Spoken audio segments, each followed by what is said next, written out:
గుణదల లూర్దుమాత శతవసంతాల వార్షికోత్సవ శతవసంతాల వేడుకల సందర్భంగా ఈ సాయంత్రపు దివ్య పూజా బలిలో మరియమాత స్తోత్ర గీతాన్ని, మరియమాత మహిమ గీతాన్ని సువిశేష పఠనంగా చదివాం. 1924వ సంవత్సరంలో ఈ లూర్దుమాత పుణ్యక్షేత్రాన్ని స్థాపించినప్పుడు ఆ రోజుల్లో మనం ఇంకా బ్రిటిష్ వాళ్ళ పాలనలో ఉన్నాం. వాళ్ళు ఈ మరియమాత మహిమ గీతాన్ని మన పాఠశాలల్లో చదవడానికి అనుమతినిచ్చేవాళ్ళు కాదు. ఎందుకంటే ఇదొక విప్లవాత్మకమైన గేయం. ప్రభువు అధిపతులను ఆసనముల నుండి పడద్రోసి దీనులను లేవనెత్తెను. ఆయన తన బాహుబలమును చూపి అహంకారుల దురాలోచనలను విచ్ఛిన్నము గావించెను. ఈ విధంగా ప్రభు మహిమను గురించి ఈ గీతం వర్ణిస్తుంది. కాబట్టి ఆ రోజుల్లో మన పాఠశాలల్లో ఈ గీతాన్ని చదవడానికి ఆ బ్రిటిష్ ప్రభుత్వం అనుమతించేది కాదు. ఎందుకంటే ఈ మహిమ గీతం చాలా శక్తివంతమైనది. లూకా సువార్తకారుడు మొదటి శతాబ్దంలో అనేక క్రైస్తవ సంఘాలను సందర్శించి అక్కడున్న వాస్తవాలను అర్థం చేసుకొని అనేక ఆది క్రైస్తవ సంఘాల్లో ప్రాచుర్యంలో ఉన్న ఈ మహిమ గీతాన్ని మరియమాతకు ఆపాదించాడు. మరియమాత ఈ గీతాన్ని ఇశ్రాయేలు ప్రజల ప్రతినిధిగా పాడుతుంది. ఇశ్రాయేలు ప్రజల ప్రతినిధిగా యావే దేవునికి పాడుతుంది. 48వ వచనం మాత్రం, ఏలయన ఆయన తన దాసురాలి దీనావస్థను కటాక్షించెను, ఇక నుండి తరతరముల వారు నన్ను ధన్యురాలని పిలచెదరు. ఈ వచనాన్ని సాక్షాత్తు లూకా సువార్తకారుడు మరియమాత కొరకే వ్రాశాడు. కారణం ఏమిటంటే మరియమాత దీనురాలు. ఈ పాటలోని ప్రధాన భాగం ప్రభువు దీనులను రక్షించి గర్వాత్ములను అణగద్రొక్కడం. ఆమె భావాలను వ్యక్తపరచడానికి లూకా సువార్తకారుడు ఈ గీతాన్ని పొందుపరిచాడు. మరియా పూర్ణ హృదయంతో దేవుణ్ణి స్తుతిస్తుంది. తనకు కలుగబోయే క్రీస్తు శిశువు ద్వారా రక్షణ కలుగుతుంది కనుక అమితానందం పొందుతుంది. బిడ్డను కనబోయే తల్లి, ఇంకా కొన్ని మాసాల్లో కనబోయే తల్లి, తనకు కలుగబోయే బిడ్డడు రక్షకుడు అని తెలిసి మురిసిపోతుంది, సంతోషిస్తుంది మరియమాత. ఆ సంతోషంలో, ఆనందంలో రక్షకుడు తనలో పుట్టబోతున్నాడని ఆమె చాలా గర్వించింది, ఆనందించింది. అయినా ఆమె దీనురాలు, ఊరు పేరు లేని పేదల వర్గానికి చెందినది. అయినా దేవుడు ఆమెను మెస్సియాకు తల్లిగా ఎన్నుకున్నాడు కనుక అందరూ ఆమెను ధన్యురాలుగా గణిస్తారు. మరియకు ఉపకారం చేసిన దేవుడు సర్వశక్తిమంతుడు. సర్వశక్తిమంతుడు, పవిత్రుడు, కనికరం కలవాడు. సర్వశక్తిమంతుడైన ఈ ప్రభువు దీనులను ఆదుకొని గర్వాత్ములను అణచివేశాడు. మహాబలంతో అహంకారులను పారదోలాడు. అధిపతులను సింహాసనం నుండి కూలద్రోసి దీనులను హెచ్చించాడు యావే ప్రభు. పేదలకు అన్నం పెట్టి ధనవంతులను వట్టి చేతులతో ఇంటికి పంపివేశాడు. కాబట్టి దీనులు, ధనవంతులు, ఈ ఉభయ వర్గాల వాళ్ళు వాళ్ళ పరిస్థితులను తారుమారు చేశాడు ప్రభువు. ఇదంతా ప్రభువు తెచ్చిపెట్టే విప్లవం. ఎక్కడైతే ఎప్పుడైతే ప్రభువు వస్తాడో అక్కడ ఆయన ఈ విషయాలను తారుమారు చేస్తాడు. ప్రభువు మొదట అబ్రహామును, ఈసాకు, యాకోబులకు రక్షణ ప్రమాణం చేశాడు. ఆ ప్రమాణాన్ని ఇప్పుడు ఇంకొకసారి ఈ క్రీస్తు శిశువు కొని వచ్చే రక్షణ ద్వారా నెరవేర్చబోతున్నాడు. కొందరి భావాల ప్రకారం ఈ గీతంలో అనేక విప్లవ భావాలు ఉన్నాయి. అసలు విప్లవకారుడు దేవుడే, అతనే విప్లవం తీసుకొస్తున్నాడు. అతడు నరుల గర్వాన్ని లొంగదీసి వారిలో నైతికమైన మార్పు తీసుకొని వస్తాడు. సాంఘికంగా నరుల్లో హెచ్చుతగ్గులను తొలగించి ఆ దేవుడే అందరినీ సమానంగా చేస్తాడు.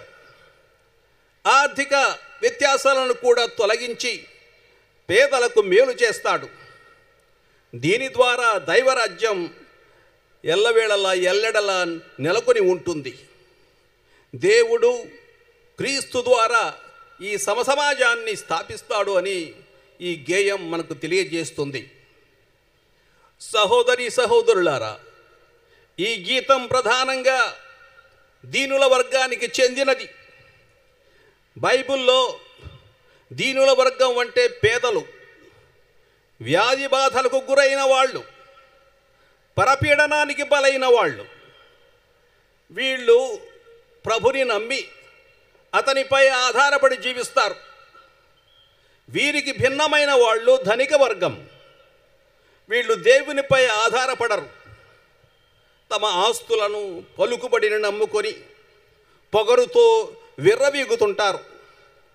పైపెచ్చు దీనులను పీడిస్తూ ఉంటారు.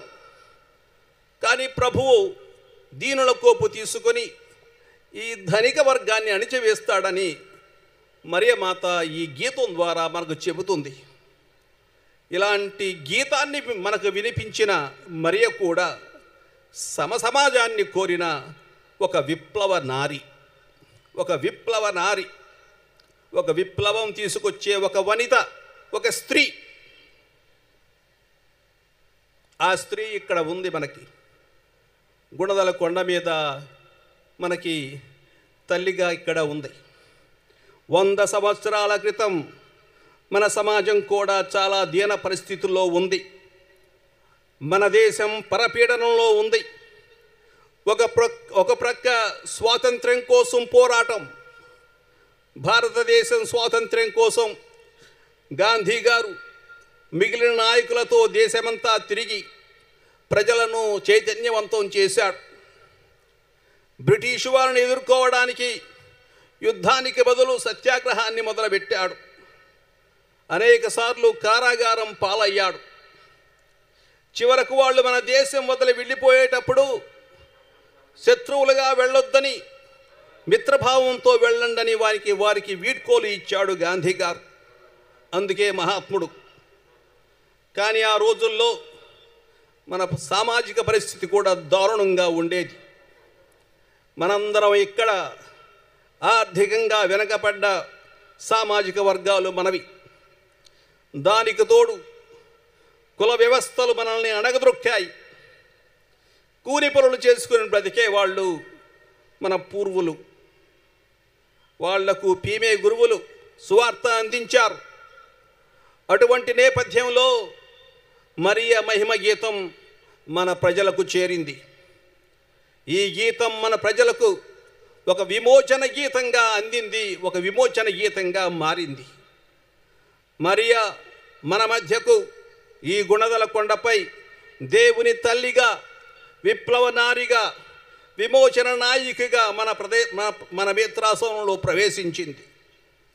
గుణదలలో 1924లో మరియమాత రంగ ప్రవేశం చేసి దీనాత్ములందరినీ ఆకట్టుకుంది. అర్లాటి గురువు గారు 1924వ సంవత్సరం, ఆ సంవత్సరంలో చిన్ని లూర్దు మాత స్వరూపాన్ని ఇక్కడ ప్రతిష్ఠించి మరియమాతపై భక్తిని ప్రాచుర్యం చేశారు. ప్రజల్లో అప్పటి నుంచి ఒక క్రొత్త నమ్మకాన్ని ప్రవేశపెట్టారు. ఆ తల్లి దగ్గరికి వెళ్ళి మన మనవులు చెప్పుకుంటే ఆ తల్లి వింటుంది, మన మనవులు దేవుని దగ్గరకు చేరతాయి అనే ఒక దృఢ నమ్మకం ప్రజలలో ఏర్పడింది.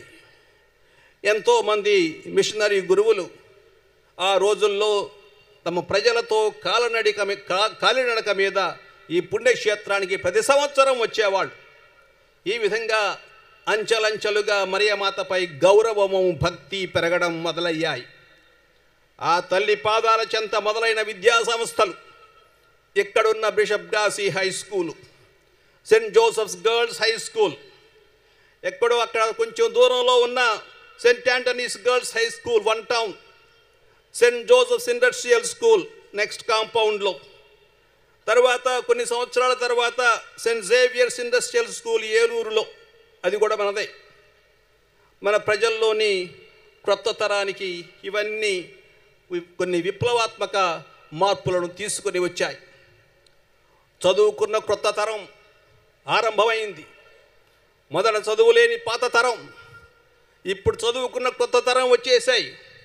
మన కథోలిక సంఘాల్లో క్రొత్త ఆశలను చిగురింపజేశాయి. పేదరికంలో మగ్గుతున్న చాలామందికి, ముఖ్యంగా యువతకు ఒక క్రొత్త భవిష్యత్తును వాగ్దానం చేసింది మరియమాత.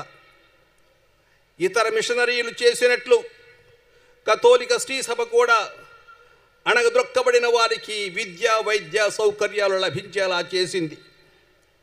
మన వంతు 250 పైగా ప్రాథమిక పాఠశాలలు స్థాపించాం. అప్పుడు విజయవాడ మేత్రాసనం ఒకటిగా ఉండేది. అక్కడ మఠవాసుల సహకారంతో కథోలిక ఉన్నత పాఠశాలలు, విద్యాలయాలు, వాణిజ్య విద్యలు లభించే సంస్థలను స్థాపించాం. వీటి పరంగా వేల మంది కథోలిక బిడ్డలు విద్యావంతులయ్యారు, విద్యావంతులు అవుతూ ఉన్నారు ఇంకా. కాబట్టి ఇదంతా ఒక విప్లవం. ఈ విప్లవం తీసుకొచ్చింది మరియమాత. మరియమాత, గుణదల మాత, ఈ విప్లవ నారి మన శ్రీ సభలో ప్రవేశపెట్టిన మార్పు, ఈ మార్పు రానున్న రోజుల్లో ఇంకా పెద్ద మార్పులకు దారి తీస్తుంది. ఈ రోజుల్లో ఎంతోమంది ఎక్కడెక్కడి నుండో ఈ పుణ్యక్షేత్రానికి అరుదించి తమ భక్తిని వెల్లడి చేసుకుంటున్నారు. మరియమాతకు వందనాలు సమర్పిస్తున్నారు. ఎందుకంటే వాళ్ళ జీవితాలలో కూడా ఆమె విప్లవాలు సృష్టించింది. అణగద్రొక్కబడిన వాడు ప్రభువుచే లేవనెత్తబడతాడు. బలోపేతం చేయబడిన వాడు తనకంటే హీన స్థితిలో ఉన్న వాడిని బలోపేతం చేయడంలోనే తాను బలోపేతుడయ్యాడని నిరూపించుకుంటాడు. మరియమాత ఇటువంటి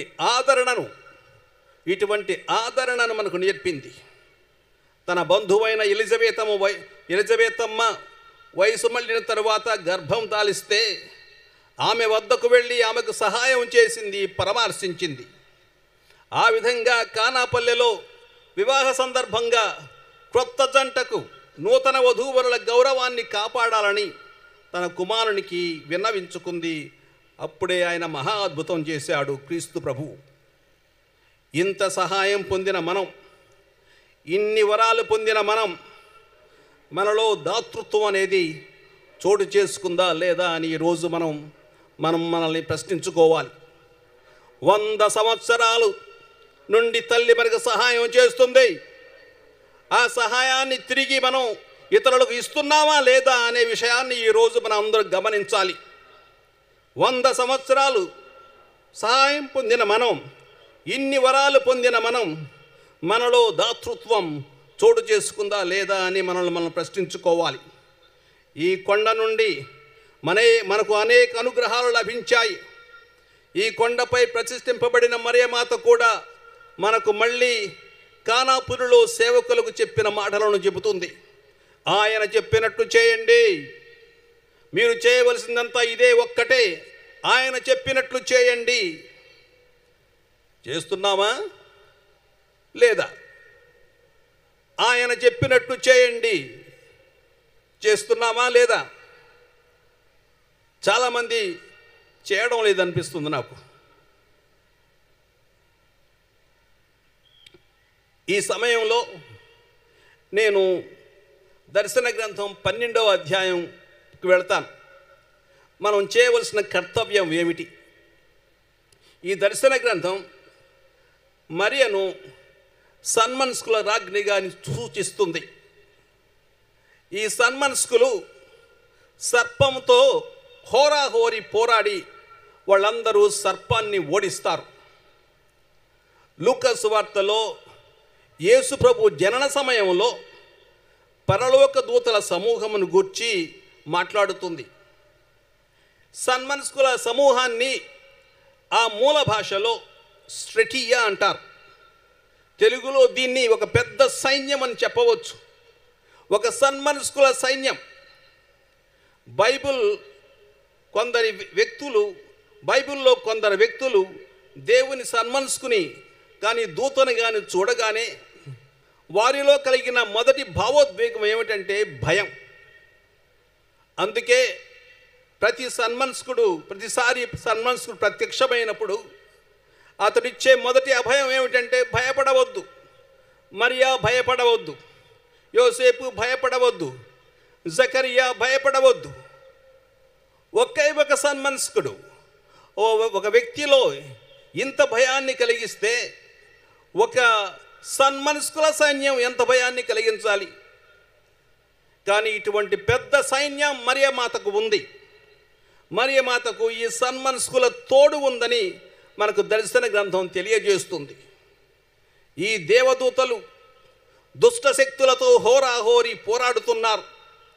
ఇది మనందరికీ శుభవార్త.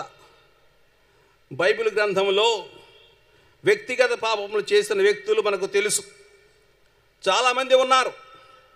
కయీను తన తమ్ముడకు హేబేలును హతమార్చాడు. దావీదు వ్యభిచరించి నరహత్య గావించాడు. అదేవిధంగా మనకు ప్రజల ఉమ్మడి పాపాలు, సామాజిక పాపాలు, సంస్థల పాపాలు కూడా తెలుసు. గడిచిన 50 సంవత్సరాలలో వేదాంతపరంగా సంస్కృతులు, దేశాలు, సంస్థలు కూడా దుష్టశక్తులుగా ప్రపంచంలో ఉన్నాయని మనకు అందరికీ అర్థమైనాయి. దీన్నే మనం ఒక ఆధ్యాత్మిక నైతిక పతనం అంటున్నాం. ప్రపంచంలో ఈ ఆధ్యాత్మిక నైతిక పతనం ప్రారంభమైంది.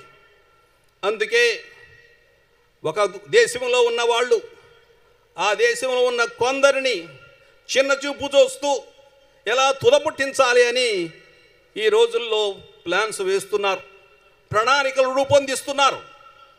అందుకే మనం అంటున్నాం ఇది ఒక నైతిక పతనం. మనం చదివిన ఈ పఠనం, ఇక్కడ ఉన్న ఈ పఠనం నేను చెప్పింది దర్శన గ్రంథంలో సన్మనస్కులు తమ నాయకుడైన మిఖాయేలు దేవదూతతో కలిసి దుష్టశక్తులపై పోరాటం చేస్తున్నారు. ఈ విషయం మనకు ఆనందం కలిగించాలి. మనం చేయవలసిన పోరాటం ఎవరి మీద?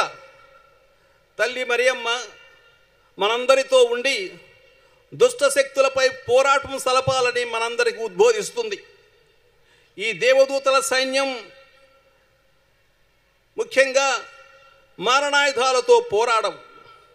హింసాకాండ కానీ, ద్వేషం, పగ, విభేదాలు, విభజనలకు అక్కడ తావులేదు. అందుకే క్రైస్తవ సంఘంలో కూడా, మన కథోలిక సంఘంలో కూడా, మన విజయవాడ మేత్రాసంలోని కథోలిక సంఘాలలో ఇటువంటి భావాలు ఎవరికి ఉండకూడదు. ద్వేషం కానీ, పగ కానీ, విభేదాలు కానీ, విభజనలు కానీ అటువంటి వాటికి తావులేదు ఇక్కడ.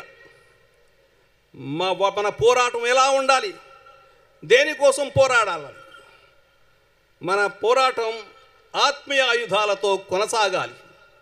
ఎందుకంటే ఈ దేవదూతలు మిఖాయేలుతో ఉండి మరియ కొరకు పోరాడుతున్నారు. వాళ్ళకున్న ఆయుధాలు ఏమిటంటే ప్రేమ, న్యాయం, ధర్మం, క్షమ, కరుణ, దయ. ఇవి ఎక్కడ లేకపోతే అక్కడ వాళ్ళు నాటుతున్నారు. ఇక్కడ ప్రేమ లేదు అంటే అక్కడ ప్రేమ చూపిస్తున్నాడు. ఇక్కడ న్యాయం లేదంటే అక్కడ న్యాయం లేదంటే వెళ్ళి న్యాయం చేస్తున్నారు. ఇక్కడ ధర్మం, క్షమ లేదంటే అక్కడ క్షమాపణను తీసుకువస్తున్నారు. ఇంకో చోట కరుణ లేదంటే వెళ్ళి చేయవలసిన కర్తవ్యాన్ని చేస్తున్నారు. ప్రజలకు దయ చూపుతున్నారు. ఈ విధంగా ఈ ఆధ్యాత్మిక ఆయుధాలతో మనం పోరాటం సాగించాలి. అంటే అర్థం ఏమిటంటే ఆధ్యాత్మికంగా ఈ ఆయుధాలన్నీ మన సొంతం చేసుకోవాలి. నీలో ప్రేమ అనేది పెరుగుతుందా? నీ జీవితంలో న్యాయానికి చోటుందా? నీ జీవితంలో క్షమ అనే గుణానికి తావిస్తున్నావా? నీ ఊరిలో ఉన్నప్పుడు, నీ ఇంట్లో ఉన్నప్పుడు కరుణ, దయ చూపిస్తున్నావా? ఎవరికన్నా అన్యాయం చేస్తున్నావా? మనకి ఇటువంటి ఆత్మీయ ఆయుధాలు ఉన్నప్పుడు అప్పుడే మనం నిజంగా దేవమాత వేడుదలను కోరగలం. కాబట్టి మనం కూడా మరియమాత, లూర్దుమాత సేనలో ఇటువంటి ఆధ్యాత్మిక ఆయుధాలతో చేరాలి. ఈ రోజుల్లో అన్ని చోట్ల సేనలు పుట్టుకొస్తున్నాయి. ఈ విషయం నేటి యువతకు చెబితే ఈ కాన్సెప్ట్ నాకు నచ్చిందండి అంటారు. గుణదల లూర్దుమాత నుండి మనందరికీ ఒక పిలుపు వచ్చింది ఈరోజు. ఆ పిలుపు ఏంటంటే మనం కూడా మరియమాత సేనలో చేరాలి. ఈ సేనకి టీషర్ట్స్ ఉండవు, వాళ్ళందరి హృదయం మాత్రమే ఉంటుంది. ఒక దీనురాలి హృదయం ఉంటుంది వాళ్ళకి టీషర్ట్స్ ఉండవు. వాళ్ళకు ఉండేది మంచి హృదయం ఉంటుంది. ఈ సేన ఆయుధాలు వాళ్ళకి ఆధ్యాత్మికమైన ఆయుధాలు. ఈ రోజుల్లో కొత్త సేనలు తయారవుతున్నాయి. వాళ్ళందరికీ ఆయుధాలు ధరించబోతున్నారు. ఇతరులను నాశనం చేసే ఆయుధాలు ధరించబోతున్నారు. కానీ మనము ధరించవలసిన ఆయుధాలు ఆధ్యాత్మికమైన ఆయుధాలు. ప్రార్థన, ప్రేమ, నీతి, క్షమ, కరుణ, న్యాయం, దయ అనే ఆయుధాలను ధరించాలి. ఎప్పుడైతే ఇవి మన జీవితంలో పెరుగుతూ ఉంటాయో అప్పుడే నిజంగా మనం కూడా గుణదల లూర్దుమాత బిడ్డలుగా వ్యవహరిస్తున్నామని నిరూపిస్తాం. ఇటువంటి లక్షణాలతో మిళితమైన మరియమాత దళంలో మనం కూడా భాగస్థులమై మన సంఘాలని, మన గ్రామాలని చైతన్యవంతం చేయాలి.